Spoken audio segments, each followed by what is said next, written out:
All right, yo, what's up, guys? Welcome to Sonic Sorcery. I'm going to show you how to make the quickest, easiest reese bass of your life. If you make drum and bass, if you make dubstep, this is definitely for you.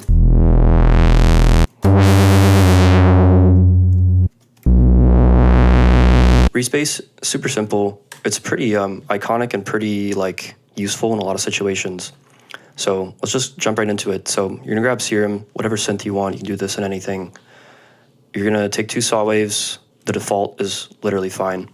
Turn down the first one to -3 and the second one to -2.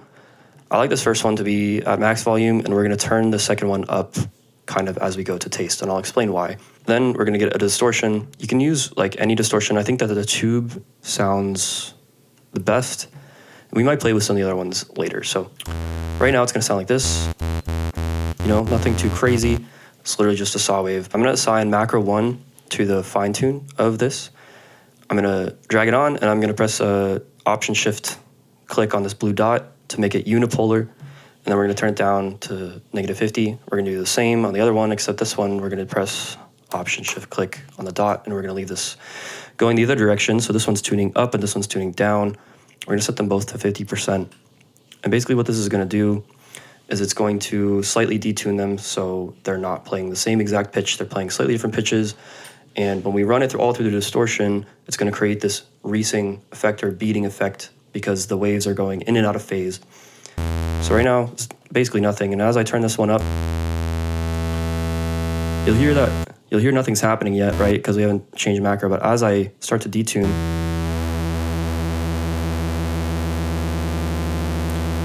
right, it's going to change the speed that it's going in and out of phase. I'm going to set this to mono legato, and I'm going to turn the portamento up to 30-ish. And by playing different octaves and changing the note, you'll hear that the beating will kind of speed up or slow down depending on the note that you play.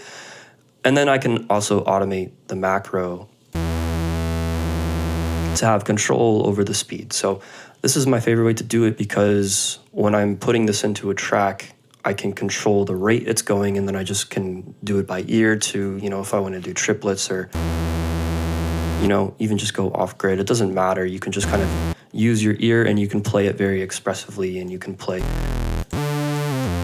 these cool long, clusters of notes. And you end up with really, really cool riffs. So this is the base core recipe of every reese bass. It's just two saw waves detuned slightly into the distortion. Again, you can do -3, but you need to turn the detune up way more to get a faster speed in these lower octaves. And the reason that I had this set to -2, you can see even having this oscillator up too high to 100, it's gonna make it sound weird. So I like to kind of find the sweet spot, which is maybe 60, 70%, right? And you'll see that it's almost double the speed at the same rate of detune. So it sounds more in tune without it needing to be up the octave, right? And as we go up the octave, it still sounds, decently in tune, and it doesn't sound hopelessly weird down here if it's at -2. So the next thing that you could do is you can either, filter before or after the tube, and I'll show you both just so you can see. We can run AB into the cutoff. Maybe just a little bit. I like to turn the fat up a little, give it low mid kind of beef, and then you can also drive it more with the filter, and you could even get rid of the distortion and sub this filter if you wanted and use the drive from the filter only.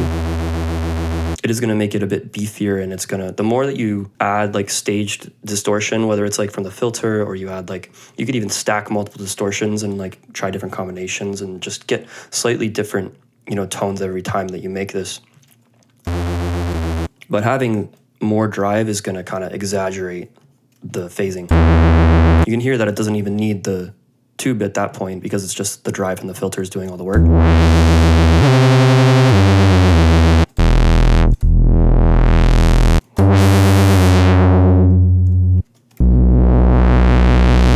So very, Noisia, old school drum and bass. You can even map this cutoff And that's like the easiest respace that you'll ever make. You can add noise to it. I like maybe a little bit of the stereo pink noise. So the last thing I want to mention is you can give it kind of an interesting tone after all this with the filters. To make it sound kind of ampy, I like to use the phase 48 minus and just find like a cool spot.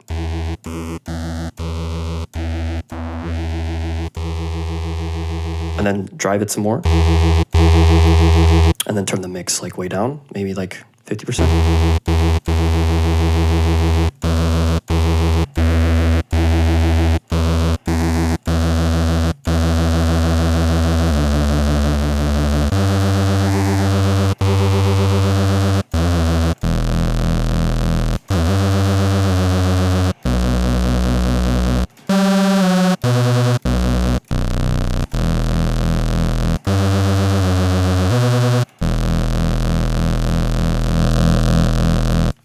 Again, you basically have infinite possibility after this point, after getting to this point, because this is the core thing. It's 2 saw waves into a tube. That's it. Everything else is extra. The low pass filter is extra. You can also try the different distortion modes. I was playing with some of them. I think personally, I like the diode.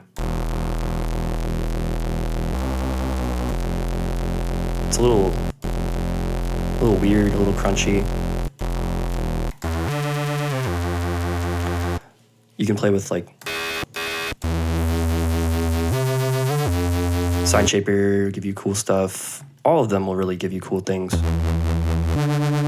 can get weird stuff with the overdrive.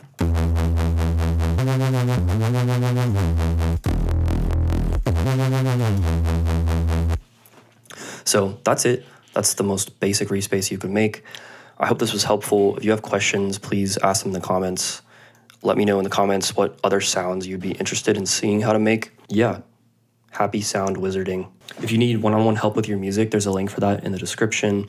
If you're interested in meeting other like-minded producers, we do have a free Discord where you can get this patch and other free patches and drop music for feedback. There's lots of really cracked producers in there. We'd love to have you. So that's all. Have a great day. We'll be back soon with the next one.